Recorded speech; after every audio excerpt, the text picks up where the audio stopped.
Mi nombre es Mayra Lawson. Tengo 28 años. La noche antes de mi boda, a las 2 de la mañana, mi teléfono vibró sobre la mesita de noche. El nombre en la pantalla hizo que mi sangre se helara. Frank Kellaway, el abogado de mi madre muerta. No me había llamado en 3 años. Dijo, cancela todo. Tu padre acaba de firmar documentos que destruirán tu vida. Pregunté, ¿qué documentos? Susurró, él transfirió todo tu fondo fiduciario. 1.8 millones de dólares a tu hermanastra. Pero esa no es la peor parte. Revisa la cuenta bancaria de tu prometido. Lo que encontré me hizo cancelar algo más que la boda.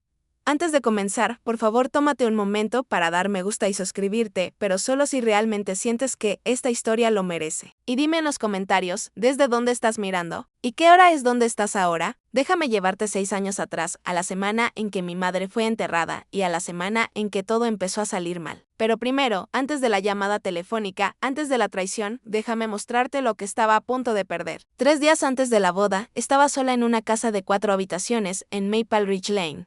Las paredes olían a pintura fresca, blanco cáscara de huevo. El agente inmobiliario se había ido hace 30 minutos y yo simplemente me quedé, pasé la mano por la encimera de la cocina, granito frío. Imaginé un frutero aquí, una cafetera allá. Una foto enmarcada de mi madre, justo encima de la ventana, donde la luz de la mañana la alcanzaría. 6 años de turnos nocturnos vivían en ese pago inicial. $60,000 ganados, una rotación de 12 horas en la UCI a la vez. Cada festivo que acepté. Cada turno doble para el que me ofrecí como voluntaria. Todo eso convertido en un cheque de caja.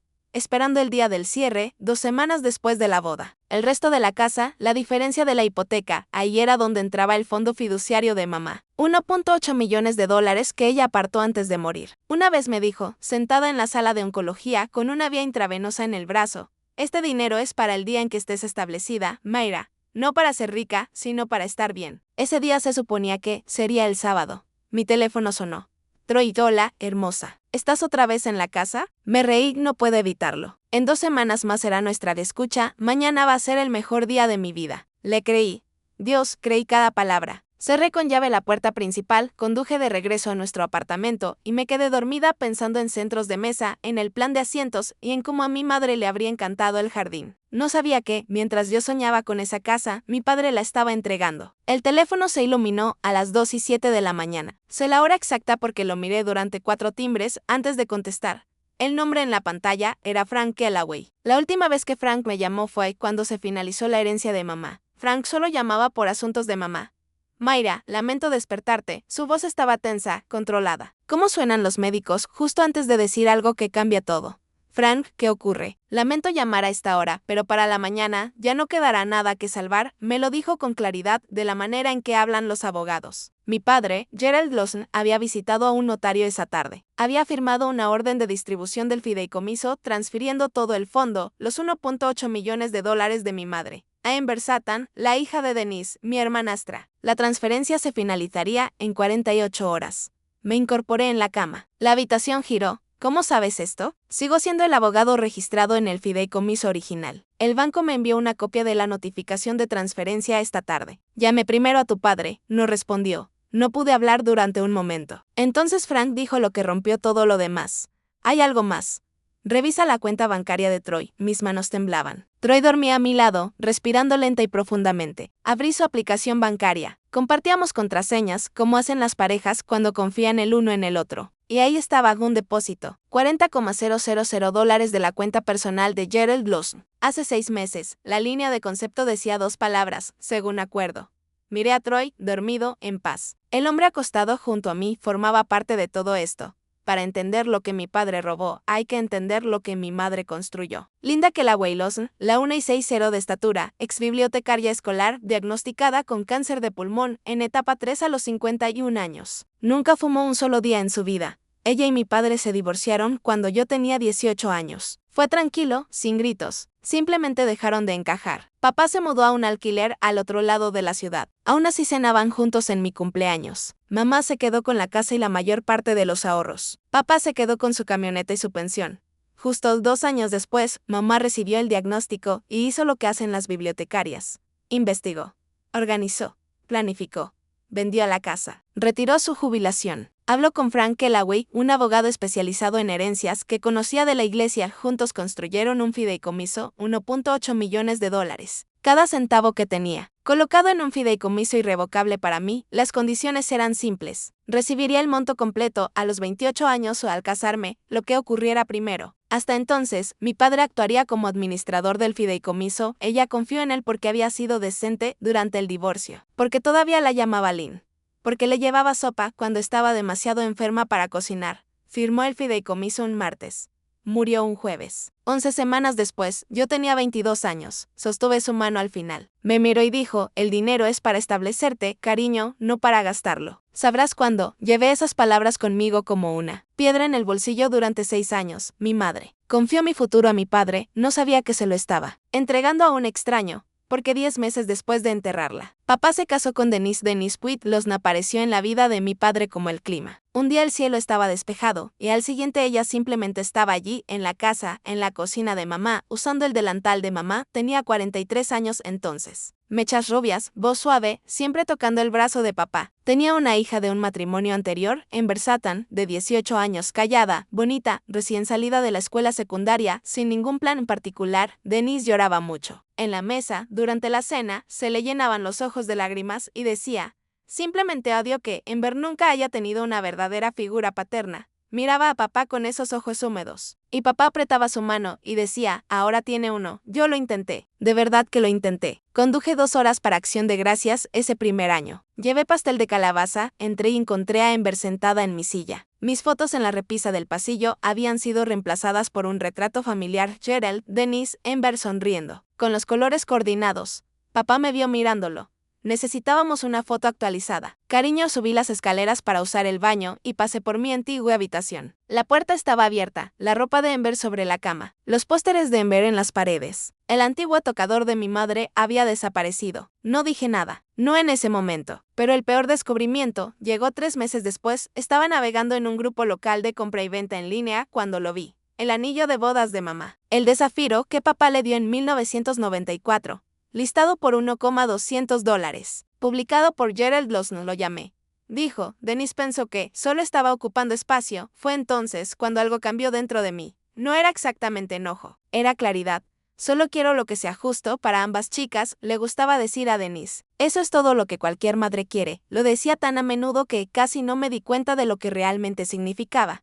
Quiero dejar algo claro. Nunca le pedí a mi padre un solo dólar, ni una vez, ni después de que mamá murió, ni después de que Denise se mudó, ni cuando tenía 23 años y estaba comiendo ramen en un apartamento tipo estudio mientras estudiaba para mis exámenes de enfermería. Trabajé cada turno, cada cicatriz en mis manos. Aprobé el NCLEX en mi primer intento. Conseguí trabajo en Riverside Memorial, un hospital pequeño con una UCI grande y un caos constante. Turno nocturno, de 7 de la noche a 7 de la mañana. 3 noches por semana, a veces 4, el tipo de horario que destruye tu sueño y tu vida social. Pero que construye una cuenta de ahorros si tienes la disciplina suficiente. Y yo era disciplinada, ahorré $10,000 al año durante 6 años. 60,000 en total. Noto que el fideicomiso de mamá, eso era sagrado. Eso era para establecerme. Conocí a Troy Beckett hace 2 años. Él vendía seguros de salud a los empleados del hospital. Así fue como terminó en nuestra sala de descanso un martes, repartiendo folletos y sonriendo como un hombre que realmente disfrutaba su trabajo. Tenía 30 años. Encantador de una manera tranquila. El tipo de hombre que recuerda tu pedido de café después de escucharlo una sola vez. Salimos juntos, fue normal.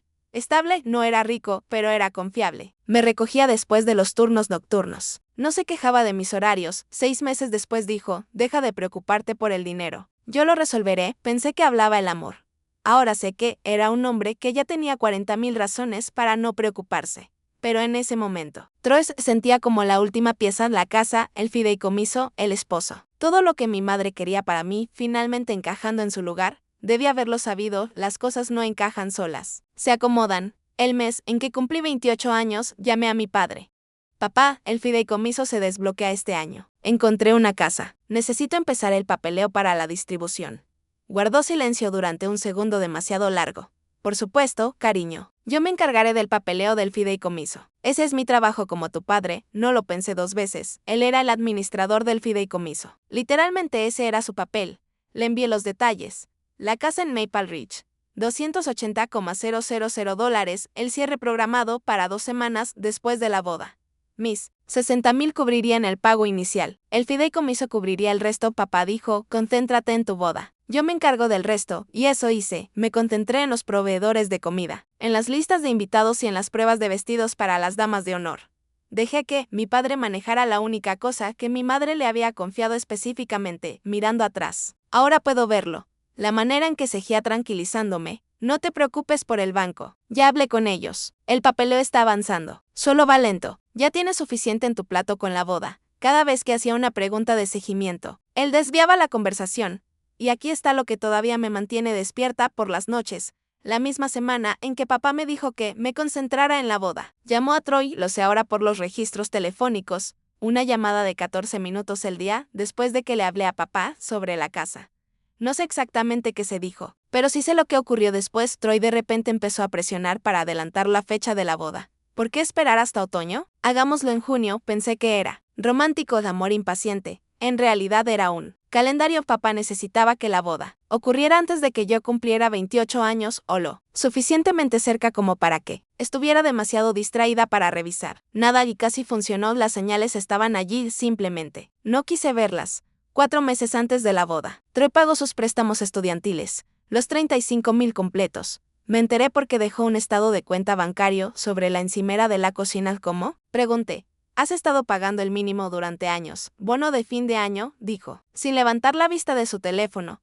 Troy vendía seguros de salud para una compañía Arigen. Su salario base era de $52,000. Lo sabía porque habíamos combinado nuestros presupuestos para la boda. Ningún representante Arigen de seguros recibe un bono de $35,000, pero lo dejé pasar porque quería que fuera verdad. Luego, estuvo la prueba de vestidos de las damas de honor. Papá sugirió que Ember se uniera como dama de honor. Significaría mucho para Denise, dijo. Acepté. Estaba intentando mantener la paz. Ember llegó y eligió el vestido más caro, sin siquiera pestañear, $340. Denise sonrió y dijo, ella también merece sentirse especial. 2 semanas antes de la boda, recibí un correo electrónico del banco que administraba el fideicomiso de asunto. Su cronograma de distribución del fideicomiso ha sido actualizado.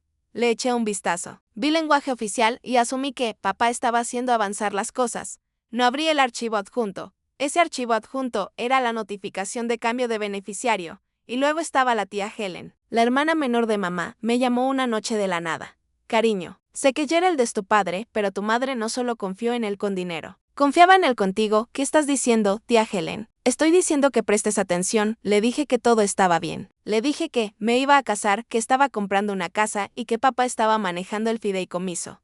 Entonces se quedó en silencio. Solo presta atención. Mayra, no la escuché. Ojalá lo hubiera hecho viernes por la noche. Cena de ensayo, 40 personas en la sala trasera de Martinellis. El único restaurante italiano de nuestra ciudad que podía sentar a más de 30. Papá se puso de pie y golpeó suavemente su copa. La sala quedó en silencio. Linda habría estado tan orgullosa, dijo con la voz quebrada. Y la mitad de la sala se emocionó. Solo desearía que pudiera ver esto. Denise se secó los ojos con una servilleta. Siempre con el momento perfecto, miré alrededor de la mesa. Los padres de Troy, mis amigos de la universidad, Sara, mi dama de honor, primos a los que no veía desde hacía años. Y frente a mí, Ember, deslizando su teléfono bajo la mesa. Troy apretó mi mano. ¿Estás bien? Perfecto, dije. Y lo decía en serio. Después del postre, encontré a Ember y a Denise en el pasillo, cerca de los baños. Ember estaba susurrando algo y Denise se rió, una risa rápida y aguda, del tipo que se detiene cuando alguien dobla la esquina. ¿Qué es tan gracioso?, pregunté. Denise sonrió. Cosas de chicas. Ember solo está emocionada por mañana. Esa noche Ember publicó una historia en Instagram, una foto de nosotras en la mesa, con el texto, tan orgullosa de mi hermanastra, emoji de corazón. La foto me cortaba por la barbilla. Para las 11. Los invitados se habían ido. Troy nos llevó en coche al hotel. Me besó la frente. Duerme un poco. Gran día mañana. Se durmió en 5 minutos. Respiración profunda, completamente inmóvil.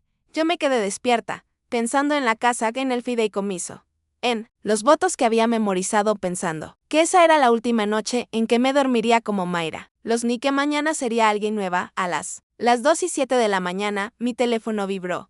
Y la persona en la que desperté fue alguien que nunca esperé ser. Bien. Tengo que hacer una pausa aquí por un segundo porque sé que muchos de ustedes están pensando, Mayra, ¿por qué no leíste ese correo del banco? ¿Por qué confiaste tanto en tu padre? Esto es lo que diré. Cuando estás metida hasta el fondo en la planificación de una boda. Cuando quieres creer que tu familia sigue siendo tu familia. Dejas pasar cosas que un extraño detectaría inmediatamente. Eso no es estupidez, es querer creer. Así que déjame preguntarte algo.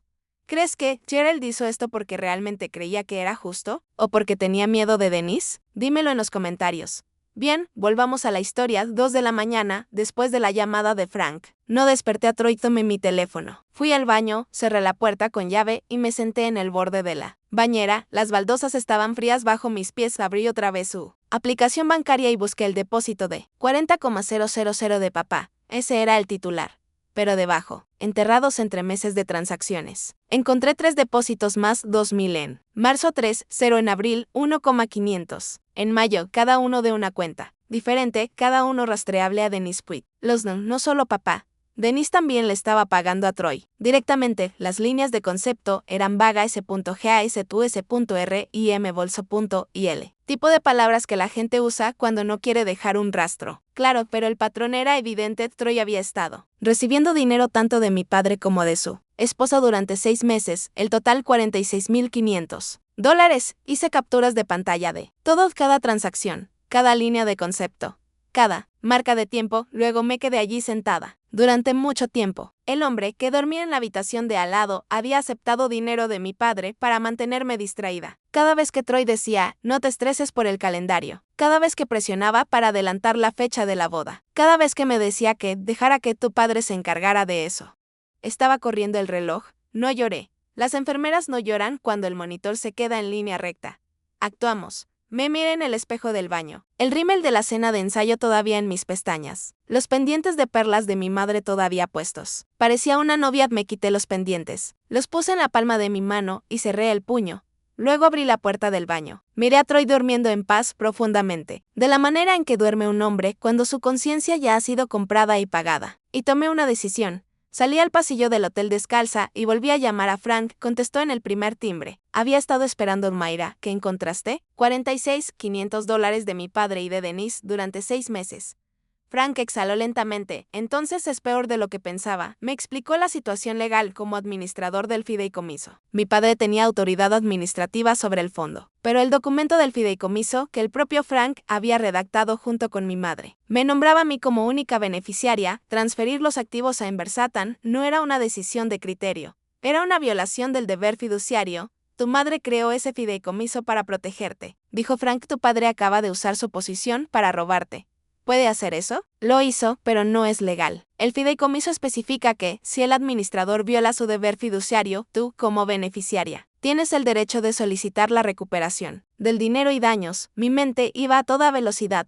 Todavía tengo la copia original firmada del fideicomiso guardada en la caja fuerte de mi oficina desde el día en que tu madre y yo lo redactamos. Gerald no sabe que conservé una. Eso me detuvo. ¿Por qué guardarías una? Frank hizo una pausa. Porque tu madre me lo pidió. Luego añadió, recuerdo exactamente lo que dijo. Frank guardó una copia por si acaso. Gerald se confunde sobre a quién pertenece este dinero. Se me cerró la garganta.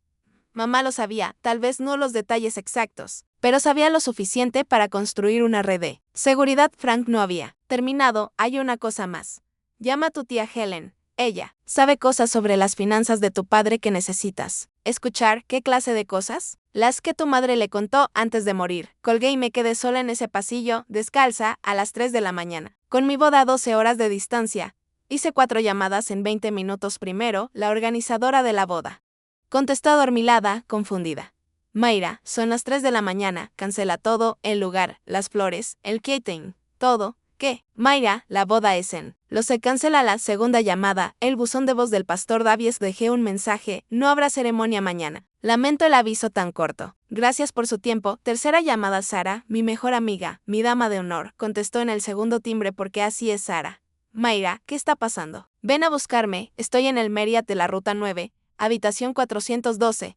Te explicaré en el camino. Voy para allá. 20 minutos. Cuarta llamada. Casi no la hice. Me quedé de pie frente a la puerta de la habitación del hotel con una mano en la manija y el teléfono en la otra, pensando en lo que había al otro lado, un hombre dormido que me había vendido por $46,000, un anillo en la mesita que se suponía significaba para siempre. No llamé a nadie. Entré, me moví en silencio. Empaqué mi bolsa de viaje, dejé mi vestido de novia colgado en el armario y tomé los pendientes de perlas de mi madre. Luego coloqué el anillo de compromiso en la mesita de Troy, justo al lado de su teléfono. Y dejé una nota, 2 palabras en el papel del hotel. Según acuerdo, coloqué el anillo donde pudiera encontrarlo. No, necesitaba despedirme, la nota lo decía todo. Estaba en el ascensor, cuando mis manos comenzaron a temblar, no por miedo, por la ira clara y cristalina de una mujer que acaba de darse cuenta de que cada persona en la que confiaba estaba involucrada. Los faros del coche de Sara me esperaban en el estacionamiento a las 7 de la mañana. Mi teléfono tenía 14 llamadas perdidas de Troy, 6 de mi padre y 2 de Denise. Yo estaba sentada en la cocina de Sara, bebiendo café que no sabía nada. Sara estaba frente a mí, todavía en pijama, mirando las capturas de pantalla que había puesto sobre su mesa. Mayra, dijo en voz baja. Esto es una locura, lo sé. Mi teléfono volvió a vibrar. Papá, lo dejé sonar. Luego, abrí mis mensajes y escribí un solo texto a Gerald. Los sé lo que firmaste ayer y sé cuánto le pagaste a Troy. Presioné enviar 40 minutos. Sin respuesta miré el reloj del microondas de Sara. 40 minutos completos de silencio de un hombre que siempre tenía una respuesta para todo. Luego apareció una sola línea. Tenemos que hablar. Ven a casa, casa. Él todavía llamaba a esa casa hogar, la casa de mi madre, la que llenó de extraños. No respondí. Denise escribió después, cariño, estás arruinando a esta familia. Tu padre solo quería lo que es justo. No dejes que el orgullo destruya todo. También hice una captura de pantalla de eso. Troy intentó un enfoque diferente, envió un párrafo largo, desordenado, lleno de palabras como malentendido y contexto, y puedo explicarlo. No leí más allá de la primera línea. A las 9 de la mañana los invitados estaban llegando al lugar de la boda. A las 9:30. La organizadora de la boda los estaba rechazando. Lo sé porque el teléfono de Sara no dejaba de sonar con mensajes de amigos en común. ¿Qué pasó? ¿Mayra está bien? ¿Se canceló la boda? Dejé que Sara manejara las preguntas. Yo tenía que estar en otro lugar. Necesito ir a ver a mi tía Helen. Le dije a Sara ahora, justo ahora, porque Frank dijo que Helen sabía cosas, y yo había terminado de ser la última persona en enterarse. La tía Helen ya estaba de pie en su porche cuando entré al camino de entrada, brazos cruzados, mandíbula firme. En ese momento se parecía a mi madre. Los mismos ojos agudos. La misma manera de estar de pie como si se estuviera preparando para una tormenta. Frank me llamó. Dijo antes de que yo llegara a los escalones. Asentí. Me condujo al comedor. Sobre la mesa había una caja de archivos .v y j.seyadea, con cinta en las esquinas, la letra de mi madre en la etiqueta finanzas del hogar. El eje los Helen la abrió. Tu madre y yo solíamos llevar las cuentas de la familia juntas. Cada año ella guardaba registros de todo. Cada compra, cada cuenta, cada escritura. Y me daba copias. Sacó 3 carpetas. Número 1. Una cabaña en el valle de Shenandoah. Tus padres la compraron juntos en 2015. Tu madre pagó el 80% con sus ahorros después de que murió. Gerald transfirió discretamente la escritura solo a su nombre. Nunca lo declaró durante la sucesión. Abrió la segunda carpeta. Número 2. Un terreno de Mediacre fuera de Richmond. Madre lo compró como inversión en 2017. Pagado en su totalidad $68000 y Gerald nunca lo incluyó en la herencia. Y la tercera. Número 3. Una cuenta de inversión. Originalmente, $140,000. Tu madre la abrió después de que murió. Gerald la transfirió. Ahora está a nombre de Denise. Mirelos. Papeles.RICIVO S.TRANSF Irense IAS. De escrituras, estados de cuentas, la letra de mi madre en los márgenes, ordenada y cuidadosa. De la manera en que etiquetaba todo. ¿Cuál es el valor total? Pregunté. Aproximadamente $600,000. Además del fideicomiso, Gerald no solo había tomado mi fondo fiduciario, había estado saqueando el patrimonio de mi madre. Durante 6 años, tu madre pagó esa cabaña con sus ahorros. Dijo Helen. Me mostró los recibos. Gerald nunca puso su nombre en la escritura. Al mediodía del sábado, el día en que se suponía que estaría bailando en mi recepción, estaba sentada en una oficina de abogados. Frank había hecho una llamada y me había conseguido una consulta el mismo día con Rachel Whitfield. Litigios de herencias y fideicomisos. Firma pequeña, gran reputación. Su oficina olía a limpiador de limón y libros viejos. Rachel tenía quizás 50 años, gafas de lectura colgando de una cadena. No hacía conversaciones triviales. Se extendió los documentos sobre su escritorio. La escritura del fideicomiso que Frank había guardado. Los estados de cuenta del banco de Troy. Los archivos de Helen sobre las 3 propiedades ocultas. Leyó durante 12 minutos, sin hablar. Luego levantó la vista. No solo movió dinero. Mayra violó los deseos de una mujer muerta. Los tribunales no perdonan eso, lo explicó. Pieza por pieza la transferencia del fideicomiso. Era una clara violación del deber fiduciario. Gerald no tenía ningún derecho legal para cambiar al beneficiario. Las 3 propiedades no declaradas constituían fraude sucesorio activos, que estaba legalmente obligado a reportar durante la liquidación de la herencia y no lo hizo. Podemos presentar una solicitud de recuperación de emergencia del fideicomiso y pedir que se reabra la sucesión por los activos ocultos, dijo Rachel, pero quiero acercarme primero a tu padre. A veces la amenaza de un litigio mueve a las personas más rápido que el litigio mismo, y no se mueve. Entonces presentamos la demanda y todo se convierte en registro público. Me miró por encima de sus gafas. Una pregunta, ¿tu padre sabe que tu tía guardó esos registros? No, Rachel casi sonrió bien, redactó una carta de exigencia antes de que yo me fuera 72 horas para que Gerald revirtiera la transferencia del fideicomiso. Presentaríamos una demanda por violación del deber fiduciario y fraude sucesorio. Salí de su oficina hacia una luz del sol cegadora. Mi teléfono mostraba 37 mensajes sin leer. No leí ninguno. Ahora tenía un plan. Él me encontró en casa de la tía Helen esa misma tarde. No sé quién le dijo dónde estaba. Tal vez mi padre. Tal vez condujo por la zona hasta ver mi coche. Pero a las 6 de la tarde, Troy Beckett estaba de pie en la entrada de Helen, todavía con la camisa que llevaba en la cena de ensayo. Los ojos enrojecidos, Helen me miró. ¿Quieres que le diga que se vaya? No. Yo me encargo. Salí al porche. Troy se detuvo al pie de los escalones. Parecía no haber dormido bien. Mayra, por favor, déjame explicarlo. Esperé. Tu padre vino a verme hace 6 meses. Dijo que necesitaba reestructurar el fideicomiso antes de la boda. Dijo que, si podía adelantar la fecha de la boda, darle tiempo para manejar el papeleo, me ayudaría con mis préstamos. No conocía toda la situación. Según acuerdo, dije. Se estremeció. Eso es lo que decía el concepto. Troy, según acuerdo. La gente no escribe eso cuando es un regalo. Pensé que eran 40,000 más 6,000 de Denise Thomas de $46,000 de mi padre para mantenerme ocupada planeando una boda mientras él robaba el dinero de mi madre. No hay ninguna versión de esa historia en la que tú seas la víctima. Empezó a llorar allí mismo, en el escalón inferior, con las manos sobre el rostro, los hombros temblando. Lo observé y me di cuenta de algo. Troy no lloraba porque se sintiera culpable, lloraba porque lo habían descubierto. Hay una diferencia. La culpa aparece antes de la confrontación. Troy apareció después. Tienes que irte, dije. Levantó la vista Mayra. Ahora, se quedó allí un largo momento, luego caminó de regreso a su coche. Observé cómo las luces traseras desaparecían por la calle de Helen. Nunca volví a hablar con él. El domingo por la mañana, Gerald llamó. Casi no contesté, pero Rachel había dicho, déjalo hablar. Las personas que tienen miedo dicen cosas útiles, así que contesté en Mayra. Su voz era dura. No la voz de padre, la voz de capataz, la que usaba en las obras de construcción. Estás destrozando a esta familia por dinero, por el dinero de mamá. Dije, yo te crié. Mantuve ese fideicomiso seguro durante 6 años. ¿Y así es como me lo pagas? Lo mantuvo seguro, eso era lo que se decía a sí mismo mientras lo firmaba para entregarlo. Ember no tiene nada, Mayra. No tiene carrera, ni ahorros, ni plan. Tú tienes un título de enfermería. Tienes un trabajo. Eres fuerte. Ella necesita esto más que tú. Ese fideicomiso no es tuyo para regalar. Yo soy el administrador. Tomé una decisión. Hiciste un trato con mi prometido a mis espaldas. Silencio.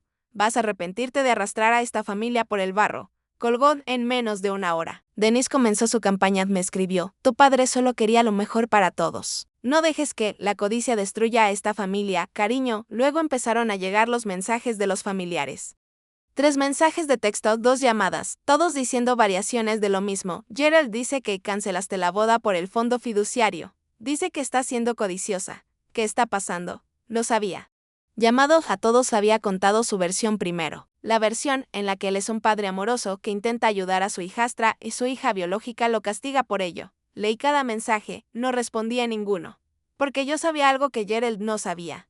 La carta de exigencia de Rachel llegaría por correo certificado el lunes. Y yo tenía una carpeta llena de documentos cuya existencia él desconocía. Que prepare el escenario, yo corregiría el registro. El lunes por la tarde llegó un mensaje de Ember. No había sabido nada de ella directamente desde la cena de ensayo. Había permanecido en silencio durante todo. La cancelación, el caos, las llamadas. Supuse que estaba siguiendo el ejemplo de Denise, manteniéndose callada, dejando que los adultos pelearan. Entonces llegó el mensaje en Mayra. Lo siento, pero mamá dijo que este era dinero de la familia. Pensé que estaba bien, escribí de vuelta. Este es dinero que mi madre, Linda, dejó para mí en un fideicomiso. Tu madre no tiene ningún derecho legal sobre él. Tú tampoco. Ember, pero tu papá estuvo de acuerdo. Mi papá es el administrador del fideicomiso. No es dueño del dinero, lo administra. Y rompió la ley al transferirlo. Hubo una pausa. Luego escribió, no pedí nada de esto, casi sentí lástima por ella. CAS y NTUN se hice la pregunta. ¿Cuánto tiempo lo sabías? Ember no respondió durante 10 minutos. Observé el indicador de escritura aparecer. Desaparecer y volver a aparecer. Finalmente escribió, 3 meses, 3 meses. Lo sabía 3 meses, antes de mi boda, asistió a mi cena de ensayo, sabiendo que mi padre ya había puesto en marcha la transferencia. Dejó que Denise eligiera su vestido de dama de honor, sabiendo que sería pagado con dinero robado a mi madre muerta. ¿Ayudaste a elegir el momento? Pregunté. No hubo respuesta. Una hora después envió un último mensaje. No planeé esto, pero tampoco lo detuve. Miré esa frase durante mucho tiempo, porque fue lo más honesto que alguien en esa familia me había dicho en 6 años. Y no cambió nada. Ember no fue la mente maestra, pero sostuvo la puerta abierta mientras mi padre y Denise cruzaban por ella. El silencio no es inocencia, es una elección en lugar de los mensajes, y se los envié a Rachel. El martes llegó la llamada que había estado temiendo. El nombre del prestamista hipotecario apareció en mi pantalla. First Valley Savings, señorita Lawson, hemos estado revisando su expediente. La distribución del fideicomiso que se suponía financiaría el resto de su compra. Vemos que no ha sido procesada. Soy consciente de que hay una disputa legal, lo entendemos. Pero nuestro calendario es firme.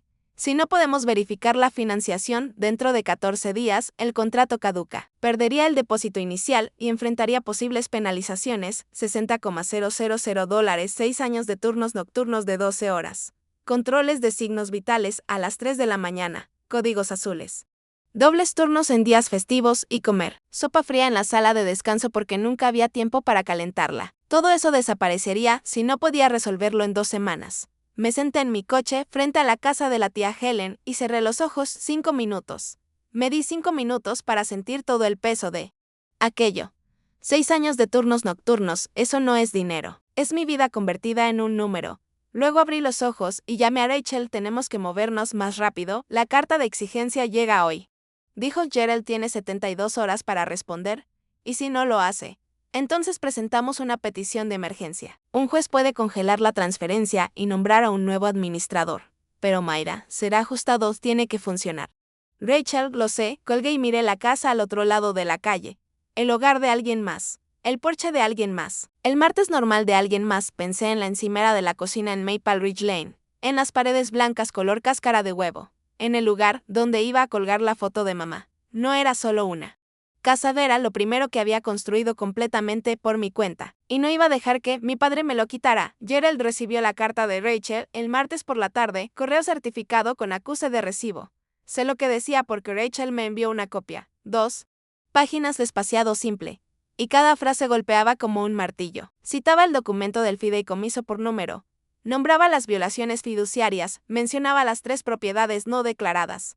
Le daba a Gerald 72 horas para revertir la transferencia del fideicomiso y entregar el rol de administrador, o enfrentarse a una demanda que se convertiría en registro público. Según la tía Helen, que aún tenía amigos en común con los vecinos de Gerald. La carta llegó mientras Denise estaba en una cita en la peluquería. Gerald la leyó, solo llamó a Denise inmediatamente. Tiene una abogada, le dijo. La amiga de Helen escuchó esto a través de una ventana abierta. Los pueblos pequeños son así, una de verdad. Especialista en fideicomisos y herencias, la respuesta de Denise, transmitida de segunda mano, es un farol.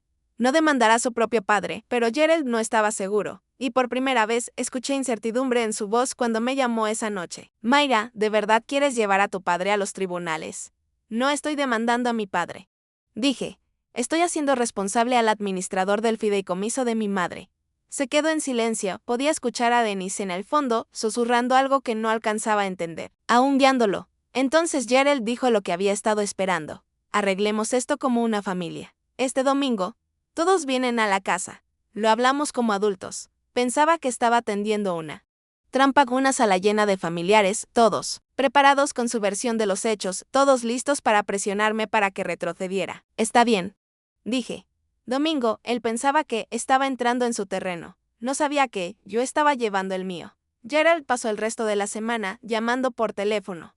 Llamó a cada familiar de ambos lados. Sus hermanos, sus primos, los primos de mamá, incluso viejos amigos de la familia que no habían asistido a una reunión de los Losnen años. Vengan el domingo. Les decía, ha habido un malentendido. Necesito a la familia reunida, pero yo sabía lo que realmente estaba haciendo. Y lo sabía porque Helen me lo contó. Denise también está llamando a la gente. Dijo Helen el jueves por la noche. Le está diciendo a todos que cancelaste la boda porque estás celosa de Ember. Que estás amenazando con demandar a tu propio padre porque quieres más dinero. ¿Qué está diciendo la gente? Algunos le creen. Otros no. La mayoría está confundida. Pasé el viernes y el sábado preparándome. Rachel me ayudó a organizar copias de cada documento. La escritura original del fideicomiso, los estados de cuenta bancarios de Troy, los registros de las 3 propiedades ocultas. Puse todo en una carpeta azul, limpia, etiquetada, profesional. Rachel miró la carpeta. Si haces esto, no habrá vuelta atrás.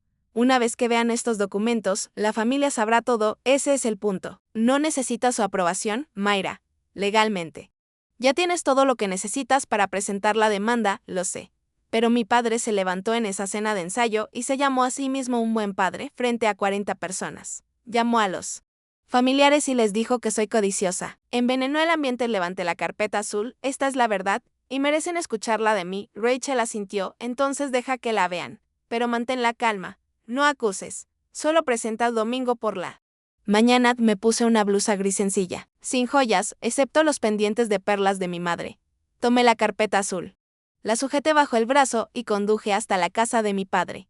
Mis manos estaban firmes. No iba a la guerra, iba a aclarar la verdad. Tengo que ser honesta contigo por un momento. Mientras conducía hacia esa casa, mis manos estaban sobre el volante y estaban firmes, pero por dentro estaba temblando. No porque tuviera miedo de mi padre, porque sabía que, después de ese día, la palabra familia nunca volvería a significar lo mismo. Hay cosas que, una vez que las dices en voz alta, no puedes retirar, pero hay cosas que, si no las dices, te pierdes a ti misma. Así que aquí va mi pregunta. ¿Mayra debería haber puesto los documentos sobre la mesa inmediatamente o esperara que Gerald terminara de hablar primero? Dímelo en los comentarios. Bien, llegó el domingo, 23 personas en la sala de estar de mi padre. Las conté cuando entré. El hermano de Gerald, Ray, y su esposa, 2 primos de mamá, Helen sentada cerca de la ventana. V Chino, S.V y J.S. amigos de la familia, y Gerald al frente de la sala, de pie frente a la chimenea. Denise a su lado con un vestido floral, una mano apoyada en su brazo. Ember en el sofá. Con la mirada en el suelo, me senté. La carpeta azul sobre mi regazo. Nadie me habló directamente, algunos sonrieron, la mayoría parecía incómoda. Denise había hecho su trabajo. Gerald se aclaró la garganta. Gracias a todos por venir. Sé que esto es inusual, pero ha habido un malentendido en nuestra familia y quería abordarlo con personas en las que confío. Me miró y luego apartó la mirada. Mayra canceló su boda el fin de semana pasado. Entiendo que está molesta por una decisión financiera que tomé, una decisión que tenía autoridad para tomar como administrador del patrimonio de su madre. Se enderezó. Transferí el fondo fiduciario a Ember porque ella lo necesita más. Mayra tiene una carrera de enfermería. Gana bien. Ember tiene 24 años y todavía está tratando de ponerse de pie. Tomé una decisión como padre. Denise asintió. Algunos familiares se movieron en sus asientos. Siento que Mayra no esté de acuerdo, pero tomé esta decisión por amor a mis 2 hijas. Se sentó. Denise le frotó la espalda, la sala esperó. Las caras se volvieron hacia mí, algunas comprensivas, otras escépticas. Una de las primas de Gerald, no recuerdo su nombre, incluso negó con la cabeza, hacia mí como si yo fuera el problema. Dejé que el silencio permaneciera 5 segundos, luego me levanté, coloqué la carpeta azul sobre la mesa de centro, la abrí. Papaya. Terminó ahora, déjenme mostrarles lo que realmente pasó. No, levanté la voz, no lo necesitaba. Esta es la escritura original del fideicomiso, que mi madre firmó con su abogado, Frank Kellaway, hace 6 años. La levanté para que la sala pudiera ver el sello notarial. Página 3. Sección 4. Beneficiaria única, Mayra Losn. No existe ninguna disposición que permita al administrador transferir los fondos a ninguna otra persona. La dejé sobre la mesa. Este es un estado de cuenta bancario de la cuenta de Troy Beckett.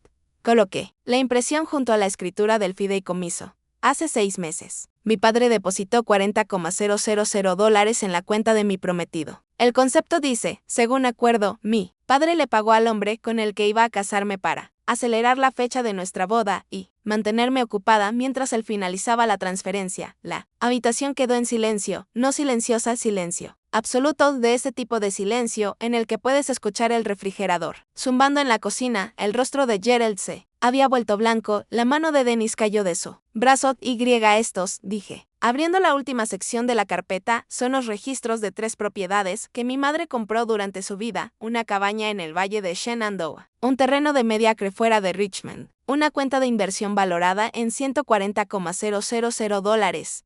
Miré directamente a mi padre. Ninguna de estas cosas fue declarada durante la sucesión. La escritura de la cabaña fue transferida a tu nombre. La cuenta de inversión ahora está a nombre de Denise. Coloqué cada documento plano sobre la mesa, uno por uno, como si estuviera repartiendo cartas. No tomaste una decisión como padre. Hiciste un trato a espaldas de tu hija con su propio prometido y has estado ocultando los activos de mi madre durante 6 años. Me senté. 23 personas miraban fijamente la mesa de centro. Nadie se movió.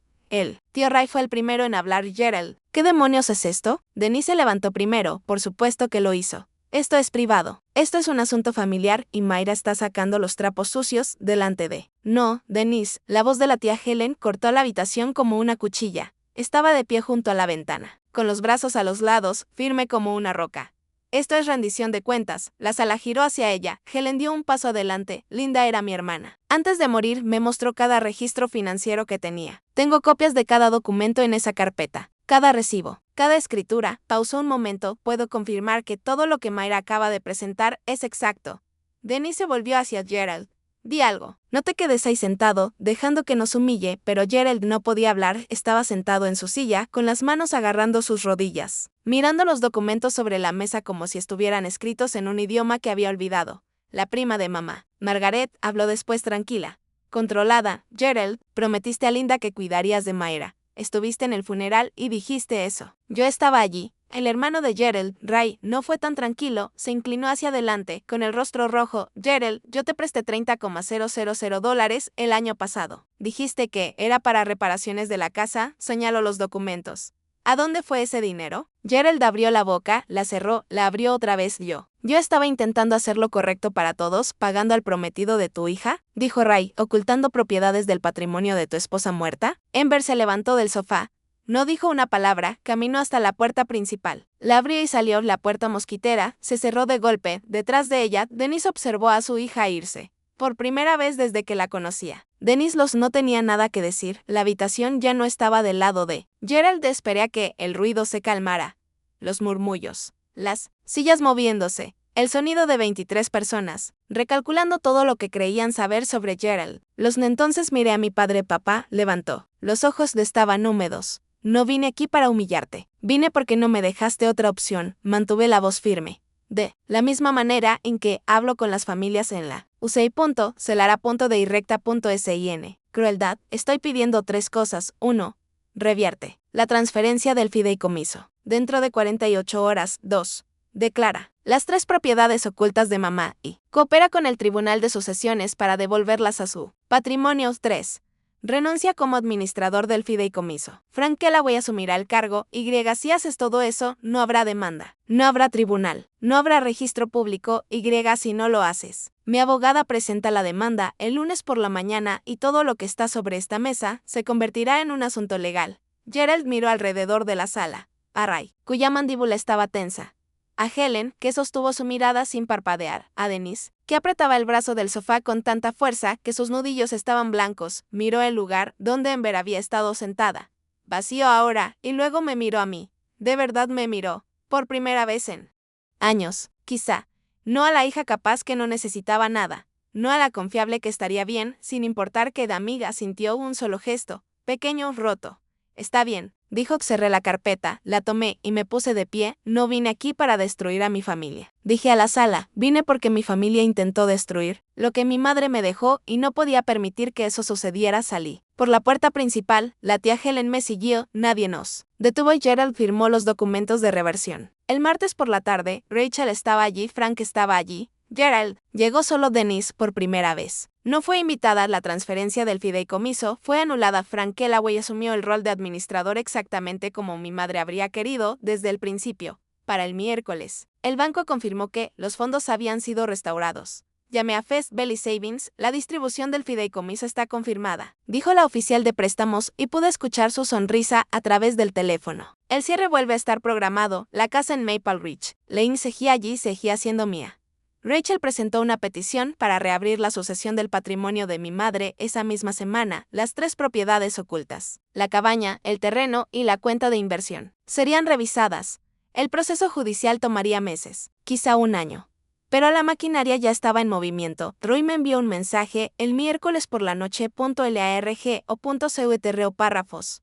Vi la vista previa en la pantalla bloqueada de mi teléfono, Mayra. Sé que probablemente no leerás esto, pero necesito que sepas. Bloqueé su número antes de terminar la primera línea.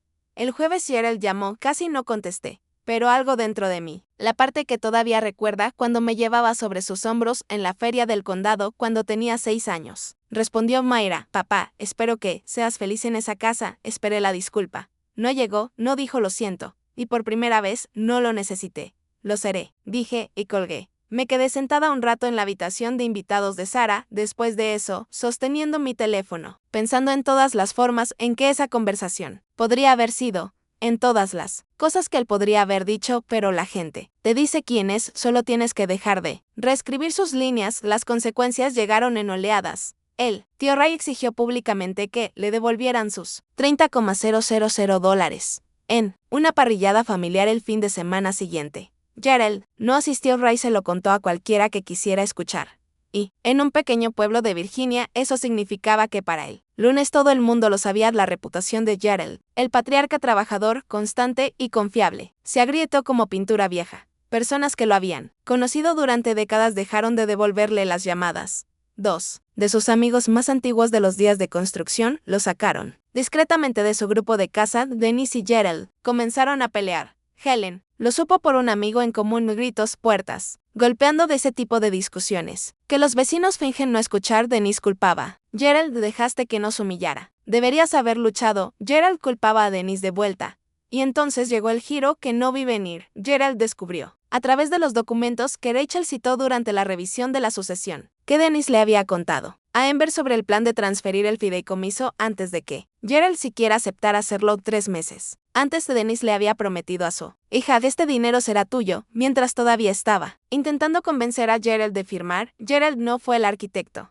Fue la última ficha de dominó. Denise había construido todo el plan, acercándose a Troy, sugiriendo el pago, ajustando el momento alrededor de la boda y alimentándolo a Gerald pieza por pieza hasta que él creyó que era su propia idea. Me dijiste que esto era lo correcto, le dijo Gerald a Denise. Según lo que Helen escuchó después, me dijiste que Mayra lo entendería. La cuenta de inversión, $140,000 ahora congelados a nombre de Denise, quedó en un limbo legal mientras el tribunal de sucesiones trabajaba. Amber me envió un último mensaje. Lo siento, debería habértelo dicho. Lo leí, no respondí. Algunas disculpas necesitan tiempo antes de merecer una respuesta. 3 semanas después de la reunión familiar, la tía Helen y yo condujimos hasta Shenandoah. La cabaña estaba al final de un camino de grava, escondida entre 2 colinas de robles y nogales. Pequeña, 2 habitaciones. Un porche con un columpio que necesitaba aceite, del tipo de lugar que a mi madre le habría encantado, del tipo de lugar que le encantaba.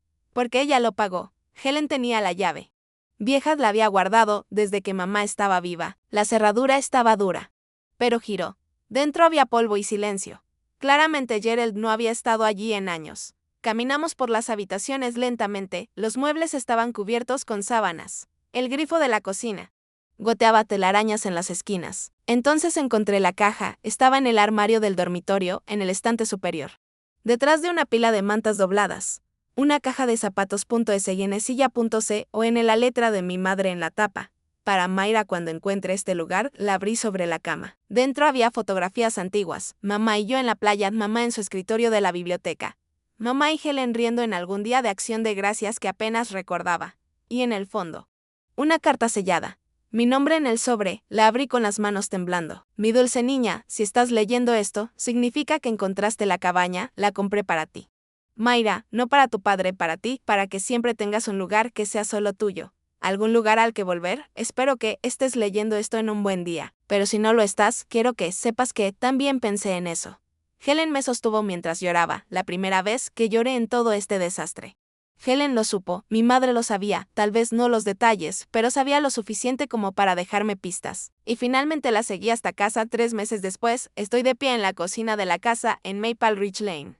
La de las paredes color cáscara de huevo y las encimeras de granito, sobre las que pase la mano, hace lo que ahora parece otra vida. El frutero está sobre la encimera, cerámica azul del mercado de agricultores, la cafetera está exactamente donde la imaginé, y la foto de mamá cuelga justo encima de la ventana, donde la luz de la mañana la toca todos los días alrededor de las 7. El cierre de la compra se completó a tiempo. El fondo fiduciario cubrió la hipoteca, mis $60,000 en ahorros permanecieron en mi cuenta, un colchón que gané yo misma. Vivo sola.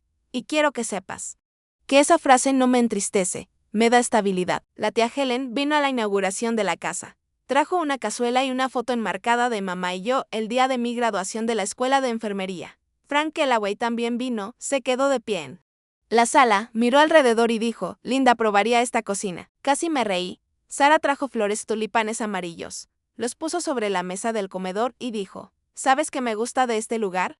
Es tranquilo, tiene razón, es tranquilo, el caso de sucesión todavía sigue su curso en los tribunales. La cabaña y el terreno de Richmond están siendo revisados. Rachel dice que el plazo es de 6 a 12 meses, pero que la documentación es sólida, que estas cosas se mueven despacio. Me dijo, pero se mueven, no sé qué pasará con esas propiedades. No sé si me quedaré con la cabaña o si la venderé. No sé muchas cosas, pero sí sé esto. La encimera de la cocina se siente diferente ahora.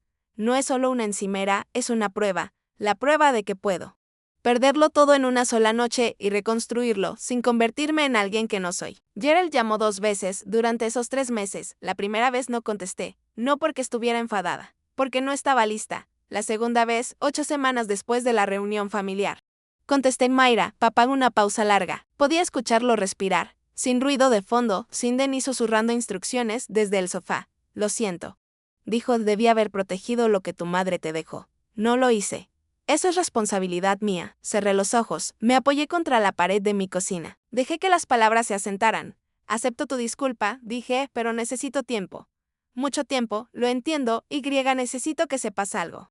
Papá, ya no eres mi administrador. No estás a cargo de mis finanzas, mis decisiones ni de mi futuro. Eso se terminó. Permanentemente, lo sé, si vamos a tener una relación, y no prometo que la tendremos, empieza desde cero. Sin suposiciones. Sin eso de soy tu padre. Así que sé más, desde cero, se quedó en silencio durante mucho tiempo. Luego dijo, está bien, eso fue todo, sin discusión, sin evasivas. Solo está bien, no sé si Gerald y Denny siguen juntos. La última vez que escuché algo por Helen. Estaban en terapia de pareja o tal vez separándose. No pedí detalles, y Helen no insistió. Ember nunca volvió a contactarme después de aquel último mensaje. Pienso en ella a veces. Tenía 24 años atrapada entre la codicia de su madre y el legado de otra persona. Eso no excusa su silencio, pero lo explica. Perdonar a alguien no significa dejarlo volver a la misma habitación, significa que dejas de cargar con lo que hizo. Estoy aprendiendo eso, algunos días son más fáciles que otros. Pero cada mañana bebo mi café en la cocina que mi madre me ayudó a comprar. Y sé exactamente dónde estoy. Esta mañana me senté en el porche delantero de mi casa con una taza de café y vi salir el sol sobre Maple Ridge. El aire olía a hierba recién cortada y al jazmín de los vecinos. Un autobús escolar se detuvo en la esquina. Un perro ladró en algún lugar, sonidos normales. Los sonidos de una vida que realmente es mía. He estado pensando en lo que mi madre dijo en aquella habitación del hospital. Este dinero es para establecerte, Mayra, no para gastarlo. Durante 6 años pensé que establecerse significaba una casa, una cifra en una cuenta bancaria, un anillo y un apellido. Estaba equivocada. Establecerse significa estar de pie sobre un suelo que no se moverá bajo tus pies. Significa saber que las personas en tu vida están allí porque eligieron estarlo, no porque les pagaron para estar, no porque estén esperando algo, no porque alguien más lo haya organizado. Significa que la verdad está sobre la mesa.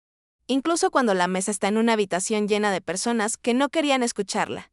Mi madre me dejó un fondo fiduciario, pero lo que realmente me dejó fue el valor para confiar en mí misma. Tengo 28 años, estoy soltera, soy dueña de mi casa, trabajo el turno nocturno en Riverside Memorial 3 días a la semana y tomo un cuarto turno cuando quiero.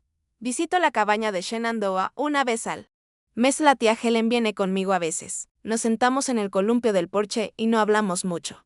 No tengo todo resuelto, pero tengo lo que importa.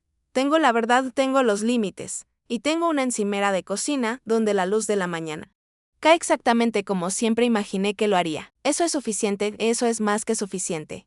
Eso es establecerse. Gracias por quedarte hasta el final de esta historia.